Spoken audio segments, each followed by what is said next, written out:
ওয়ালাইন কাফারতুম ইন্না আযাবি লাশাদীদ।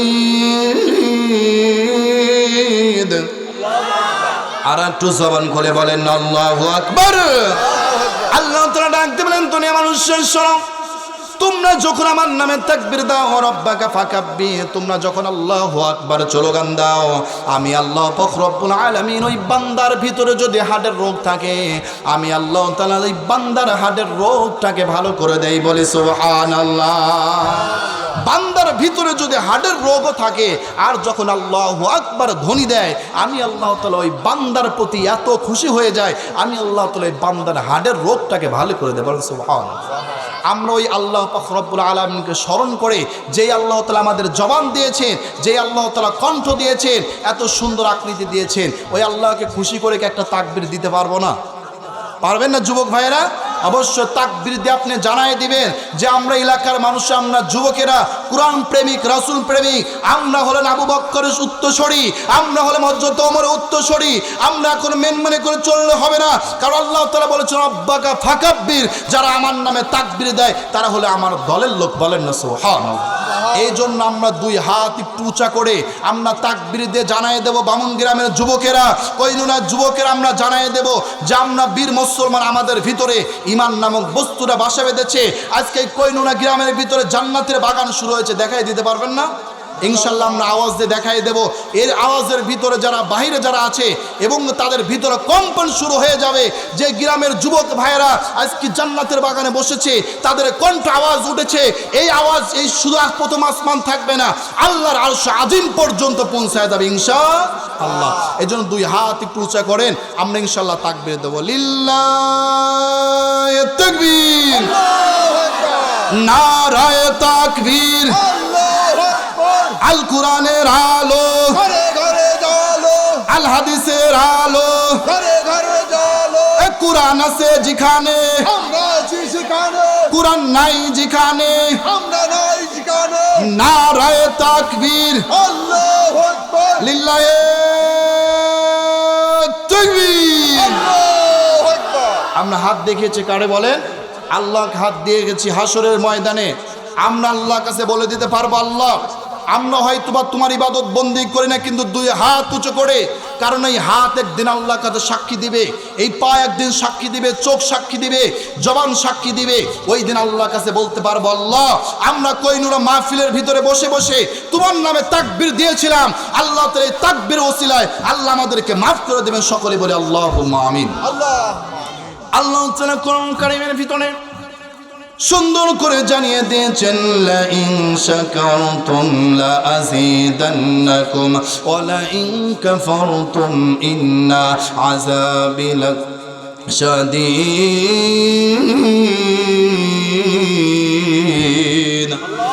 আমার আল্লাহ তাআলা ডাক দিলেন, দুনিয়া মানুষের শোনো, আমি আল্লাহ পাক রব্বুল আলামিন লা ইন শাকারতুম লা আযীদান্নাকুম ওয়া লা ইন কাফারতুম, যেই বান্দাগুলো আমার নামে শুকরিয়া আদায় করলো, যারা আমার নামে প্রশংসা আদায় করেছে, আমি আল্লাহ পাক রব্বুল আলামিন ওই বান্দার নিয়ামতটাকে বাড়িয়ে দিয়েছি। বলেন না সুবহানাল্লাহ। এ মুসলমান আল্লাহর গোলাম, আল্লাহ তাআলা কোরআন কারীমের ভিতরে আরো সুন্দর করে জানিয়ে দিয়েছেন, হাযা বায়ানুল লিন্নাসি ওয়া হুদা ওয়া মাউইযাতান লিল মুত্তাকিন।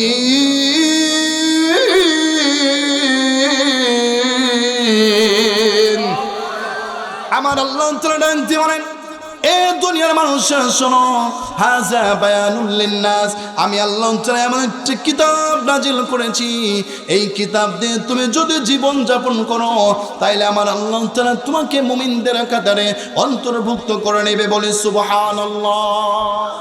মুমিনদের কাতারে তোমাকে অন্তর্ভুক্ত করা হবে যদি তুমি এই কিতাব দ্বারা তুমি পরিচালনা করো।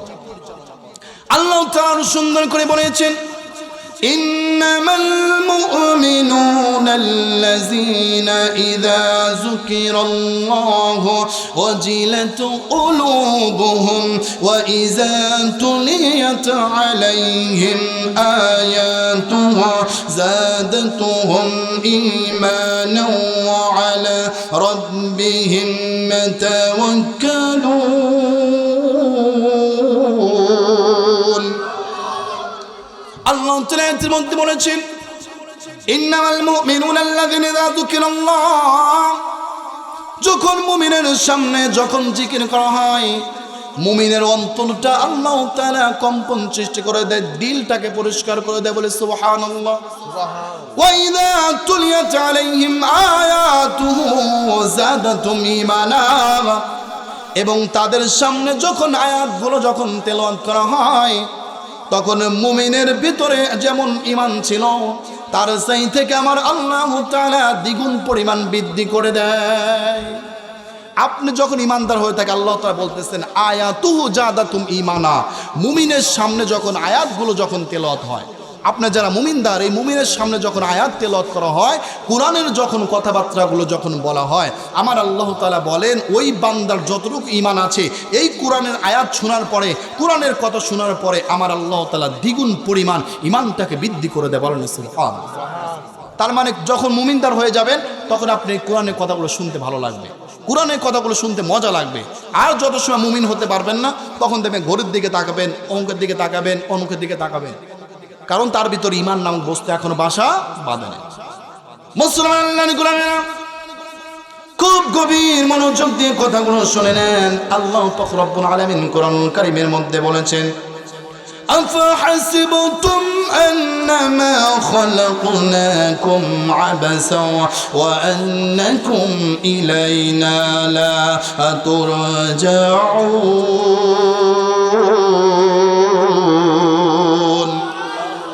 আল্লাহ তাআলা ডাক দিবেন দুনিয়া মানুষের শোনো, আমি আল্লাহ পাক রব্বুল আলামিন তোমাকে অনর্থকভাবে বানাই নাই, আমি আল্লাহ তাআলা তোমাকে এমনি এমনি বানাই নাই। আমার আল্লাহ তাআলা কি জন্য বানিয়েছেন সেই কথা কোরআন কারীমের মধ্যে বলেছেন ওয়ামা খালাকতুল জিন্না ওয়াল ইনসা ইল্লা লিয়াবুদুন। আল্লাহ তাআলা বলেন এ দুনিয়া মানুষের শোনো, আমি আল্লাহ তাআলা দুইটা জাতি সৃষ্টি করেছি, একটা হলো মানুষ জাতি আর একটা হলো জিন জাতি। একটাই মাত্র উদ্দেশ্য, তারা যেন আমার ইবাদত বন্দেগী গোলামি দাসত্ব করে। এই জন্য আমি আল্লাহ তাআলা মানুষ এবং জিন জাতিকে সৃষ্টি করেছি। আওয়াজ দিয়ে বলেন তো ইবাদত বন্দেগী করতে হবে কার? আল্লাহ তাআলা ইবাদত বন্দেগী করতে হবে। আমি যদি আপনাদের সামনে কিছু সময় কথা বলে আপনারা কি বিরক্ত হবেন? আমি একটু কোরআন থেকে অল্প সময়, যেহেতু আমাকে সময় দেওয়া হয়েছে 9টা পর্যন্ত, একটু মনোযোগ দিয়ে তারপর আমি কালেকশনে যাব। একটু খুব গুরুত্বপূর্ণ কিছু কথা, কিছু নসিহত আপনাদের কাছে আমি শোনাইতে চাই। কারণ হাসরের ময়দানে আজকে যেমন একটা মন সাজানো হয়েছে, হাসরের ময়দানে মাহশারের ময়দানে এরকম একটা জান্নাতের বাগান সাজানো হবে। বলেন না সুবহানাল্লাহ। সেই মাহফিলে একজন সভাপতি থাকবেন, একজন সেক্রেটারি থাকবেন, একজন উদ্বোধন করে দিবেন। যিনি উদ্বোধন সর্বপ্রথম করবেন, যিনি কোরআন তেলাওয়াত করে উদ্বোধন করবেন, তার নাম হলেন হযরতে দাউদ আলাইহিস সালাম। বলেন না সুবহানাল্লাহ। নাম কি বলেন? দাউদ আলাইহিস সালাম। নাম শুনছেন তো নাকি? উনাকে আল্লাহ তাআলা 2টা মুজিজা দিয়েছেন, অত্যন্ত বড় বড় মুজিজা।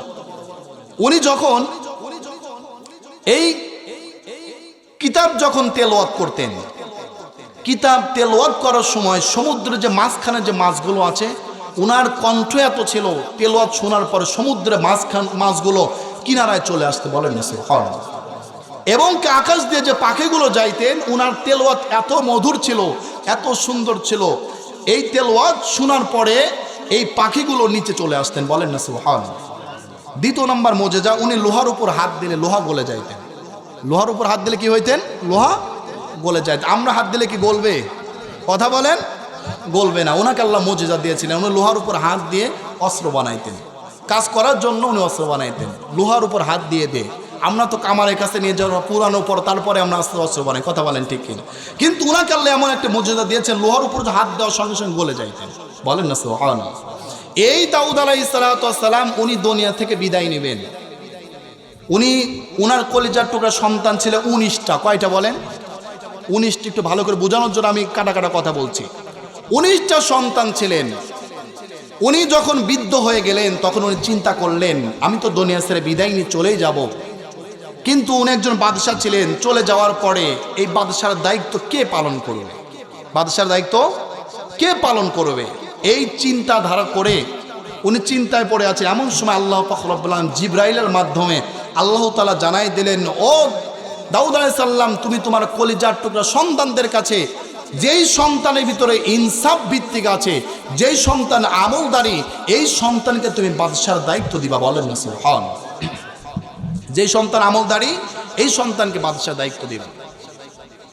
মুসলমান আল্লাহর গোলামেরা, দাউদ আলাইহিস সালাম চিন্তা করলেন যে আমার সন্তানদেরকে আমি কিছু প্রশ্ন করতে চাই। কি করতে চাই? প্রশ্ন করতে চাই। সব সন্তান 19টা সন্তানকে সামনে ডাকলেন। ডাকার পরে কলিজার টুকরা সন্তানদের একটা রাগ দিয়ে বললেন, কলিজার টুকরা সন্তানেরা, আমি তোমাদের কাছে 4টা প্রশ্ন করতে চাই। কয়টা প্রশ্ন? আওয়াজ দিয়ে বলেন, কয়টা? 4টা প্রশ্ন করতে চাই। এই 4টা প্রশ্নের জবাব যে দিতে পারবা তাকে এই বাদশার দায়িত্ব দেব। প্রশ্ন হলো কয়টা? আওয়াজ দিয়ে বলেন, কয়টা? 4টা প্রশ্ন করতে চাই। এইবার সন্তানেরা দিয়ে বললেন, বাবাজি আপনি কি প্রশ্ন করতে চান বলেন। দাউদ আলাইহিস সালাম বললেন, 1 নাম্বার প্রশ্ন হলো কোন জিনিস সবচেয়ে থেকে দামি? কোন জিনিস সবচেয়ে থেকে দামি? 2 নাম্বার প্রশ্ন হলো কোন জিনিস সবচেয়ে কম দামি? আর 3 নাম্বার প্রশ্ন হলো কোন জিনিস সবচেয়ে থেকে দূরে? 4 নাম্বার প্রশ্ন হলো কোন জিনিস সবচেয়ে নিকটে? বলেন তো দেখি প্রশ্ন করেছে কয়টা? আওয়াজ দিয়ে বলেন, কয়টা?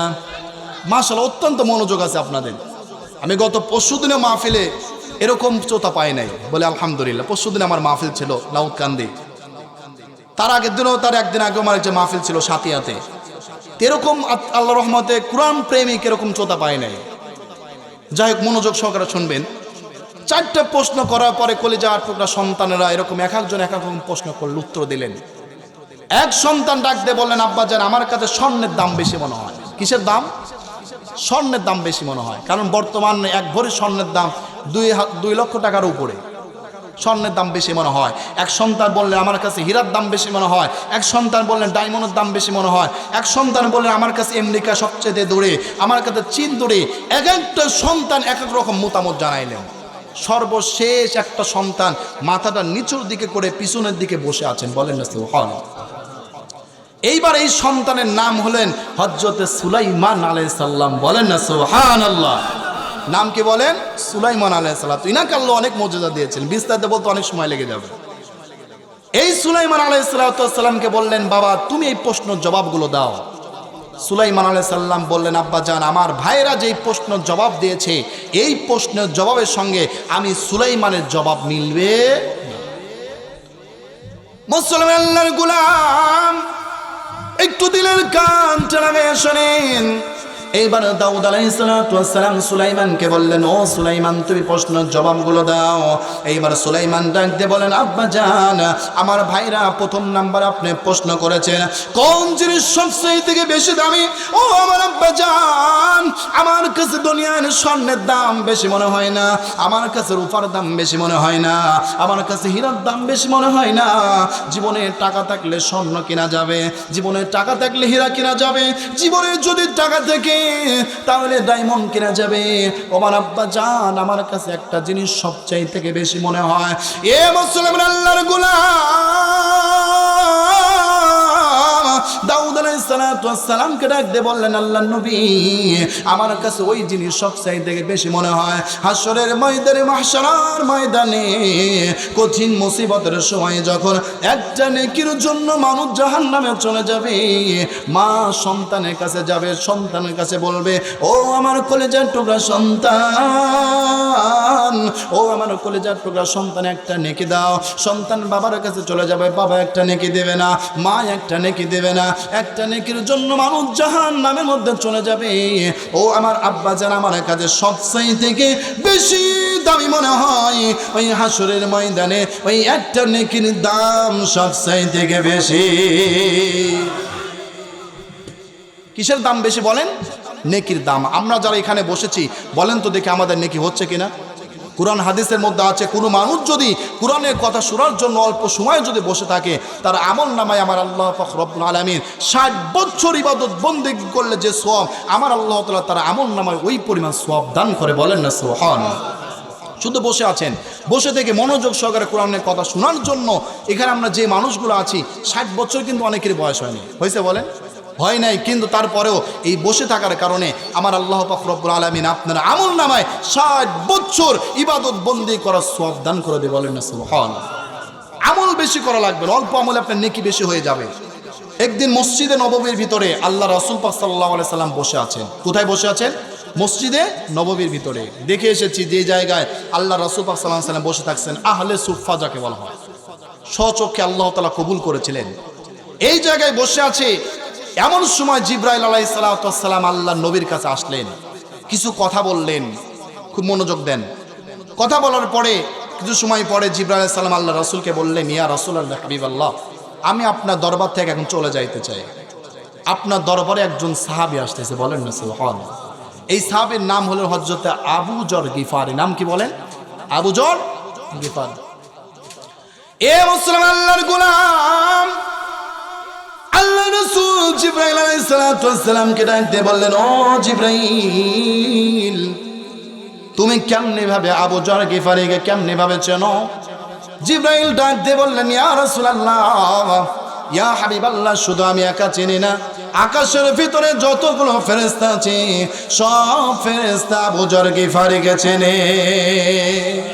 সব ফেরেশতা আবু যর গিফারিকে চেনে। কেমনে ভাবে চেনে? কি এমন আমল করেছে যে আমলের কারণে আবু যর গিফারিকে আকাশের ফেরেশতারা পর্যন্ত চেনে? জিবরাইল আলাইহিস সালাম ডাক দিয়ে বললেন, ইয়া রাসূলুল্লাহ, ইয়া হাবিবাল্লাহ, আপনি শুনে রাখেন, জেনে রাখেন, এই আবু যর বেশি কোনো আমল করে না। এই আবু যর মাত্র 2টা আমল করে। আমল করে কয়টা? আওয়াজ দিয়ে বলেন, কয়টা? 2টা আমল করে। আল্লাহ রাসূল ডাক দিয়ে বললেন, ও জিবরাইল, কি এমন আমল করে একটু বলে দাও। এইবার জিবরাইল আলাইহিস সালাতু ওয়াস সালাম ডাক দিয়ে বললেন, ইয়া রাসূলুল্লাহ, ইয়া হাবিবাল্লাহ, 1 নাম্বার আমল হলো উনি সব সময় নিজেকে ছোট মনে করে। নিজেকে কি মনে করে? ছোট মনে করে। আর 2 নাম্বার আমল হলো উনি সব সময় একটি সূরা তেলাওয়াত করে। এই সূরাটির নাম হলো সূরাতুল ইখলাস। কোন সূরা বলেন? সূরাতুল ইখলাস। এমন কোনো মানুষ নাই যে সূরাতুল ইখলাস জানে না। কথা বলেন ঠিক কিনা? আমরা কোরআন পড়তে জানি না, তারপরে আমরা কিন্তু বরকুল নামে একটা সূরা আছে, কুল হুয়াল্লাহু আহাদ আল্লাহুস সামাদ লাম ইয়ালিদ ওয়া লাম ইউলাদ ওয়া লাম ইয়াকুল লাহু কুফুয়ান আহাদ। এই সূরা আমরা জানি কি জানি না বলেন? সকলেই কিন্তু জানি। এই সূরার কি ফজিলত দেখেন। আল্লাহ রাসূল পাক সাল্লাল্লাহু আলাইহি সাল্লাম মসজিদে নববীর ভিতরে আছে, এমন সময় জিবরাইল আলাইহিস সালাতু ওয়াস সালাম এক দল ফেরেশতা নিয়ে আল্লাহ রাসূলের কাছে হাজির হয়েছে। বলেন না সুবহানাল্লাহ। এক দল ফেরেশতা নিয়ে, একটা দুইটা নয়, 1,40,000 ফেরেশতা নিয়ে আল্লাহ রাসূলের কাছে জিবরাইল আলাইহিস সালাম সহ আল্লাহ রাসূলের কাছে উপস্থিত হয়েছে। বলি সুবহানাল্লাহ। আল্লাহ রাসূলকে ডাক দিয়ে বললেন, ইয়া রাসূলুল্লাহ, ইয়া হাবিবাল্লাহ, আপনার একজন সাহাবী দুনিয়া ছেড়ে বিদায় নিয়ে চলে গেছে। তার গায়েবানা জানাজা পড়েন। আল্লাহ রাসূল পাক সাল্লাল্লাহু আলাইহি সাল্লাম গায়েবানা জানাজা পড়লেন। এই মূল কথার দিকে যাব। গায়েবানা জানাজা পড়লেন। গায়েবানা জানাজা পড়ার পরে আল্লাহ রাসূল পাক সাল্লাল্লাহু আলাইহি সাল্লাম জিজ্ঞাসা করলেন, ও জিবরাইল, তোমার এই জানাজায় 1,40,000 ফেরেশতা কেমনে ভাবে আসলা? 1,40,000 ফেরেশতা কেমনে ভাবে আসলা? কি এমন আমল করেছে যে আমলের কারণে তারা জানা যায় 1,40,000 ফেরেশতা আগমন করেছে? বলে সুবহানাল্লাহ। মুসলমান আল্লাহর গোলামেরা, একটু দিলের কানটা শোনেন। এইবার জিবরাইল আলাইহিস সালাতু ওয়াস সালাম আল্লাহ রাসূলকে ডাকতে বললেন, ইয়া রাসূলুল্লাহ, ইয়া হাবিবাল্লাহ, উনি তেমন কোন আমল করেন নাই, একটা মাত্র শুধু আমল সব সময় জারি রেখেছে। উনি সব সময় সূরাতুল ইখলাস পাঠ করেছে। বলে সুবহানাল্লাহ। এ মুসলমান আল্লাহর গোলাম, একটু দিলের কানটা শোনেন। সুলাইমান আলাইহিস সালাতু ওয়াস সালাম তার বাবাকে ডাক দিয়ে বললেন, আব্বা জান, আপনার আমার কাছে 1 নাম্বার সবচাইতে দামি মনে হয় ওই হাসরের ময়দানে, মাহশারের ময়দানে ওই একটা নেকির দাম সবচাইতে বেশি। একটা নেকির দাম সবচাইতে বেশি। দাউদ আলাইহিস সালাম বললেন, ও সুলাইমান, বুঝেছি, 2 নাম্বার আমলটা বলো, 2 নাম্বার কি জিনিস সবচেয়ে কম দামি? সুলাইমান আলাইহিস সালাম বললেন, আল্লাহ নবী আমার, আপনি যখন দুনিয়া ছেড়ে বিদায় নিয়ে চলে যাবেন, একটা লজেন হলো 1 টাকার দাম আছে, 1 টাকা মূল্য আছে। কিন্তু আপনি যখন দুনিয়া ছেড়ে বিদায় নিয়ে চলে যাবেন, আপনার যে একটা লাশ হয়ে যাবে। আপনি যে আজকে একটা প্রাসাদের উপর বসে আছেন ঘুমান, কিন্তু আপনি দুনিয়া ছেড়ে বিদায় নিয়ে চলে যাওয়ার পর আপনার এই লাশের দাম এক বিন্দু পরিমাণ আমার কাছে নাই। কিসের দাম নাই? লাশের দাম। লাশের কি দাম আছে বলেন? যদি এখন যদি কেউ মানুষ মারা যায়, হয়তো আগামীকালকে সকাল 10টায় জানাজা হয়ে যাবে। কথা বলেন ঠিক কিনা? অনেক জায়গা তো যে সন্তানের জন্য, ছেলে সন্তানের জন্য সব কিছু করতেছেন, আজকে মারা যাওয়ার পরে আপনার যে মোহাব্বতের যে স্ত্রী বাড়িতে আছে, আপনাকে একটা রাত পর্যন্ত কাছে রাখবে না, বারান্দায় বের করে দিবে, না বাইরে তাঁবু টানে খাটিয়ার উপর আপনাকে শোয়ায় রাখবে। কথা বলো মুসলমান ঠিক কিনা? এই লাশের এক বিন্দু পরিমাণ দাম নাই। প্রশ্ন উত্তর দিয়েছে কয়টা? আওয়াজ দিয়ে বলেন। 2টা। এ মুসলমানের গোলামেরা, এইবার দাউদ আলাইহিস সালাম বলেন কলিজার টুকরা সন্তান। 3 নাম্বার প্রশ্ন হলো কোন জিনিস সবচেয়ে থেকে দূরে? কোন জিনিস সবচেয়ে থেকে দূরে? এইবার সুলাইমান আলাইহিস সালাম বললেন, ও আমার আব্বাজান, আমার কাছে সবচেয়ে থেকে বেশি দূরে মনে হয়, আমার কাছে আমেরিকা বেশি দূরে মনে হয় না, আমার কাছে চীন বেশি দূরে মনে হয় না। ও আমার আব্বাজান, আমার কাছে সবচেয়ে থেকে বেশি দূরে মনে হয় ওই কবর, আমার কাছে সবচেয়ে থেকে বেশি দূরে মনে হয়। কি দূরে বলেন? কবর সবচেয়ে থেকে বেশি দূরে মনে হয়, মাত্র 3.5 হাত মাটির নিচে। যদি আপনাকে যদি 1000 বার যদি মা মা বলে যদি ডাক দেন, বাবাকে যদি বাবা বাবা বলে যদি ডাক দেন, কখনোই বাবা জবাব দিবে না। দিবে কি বলেন? কখনোই দিবেন। একটু দিলের কানটা লাগায় শোনেন।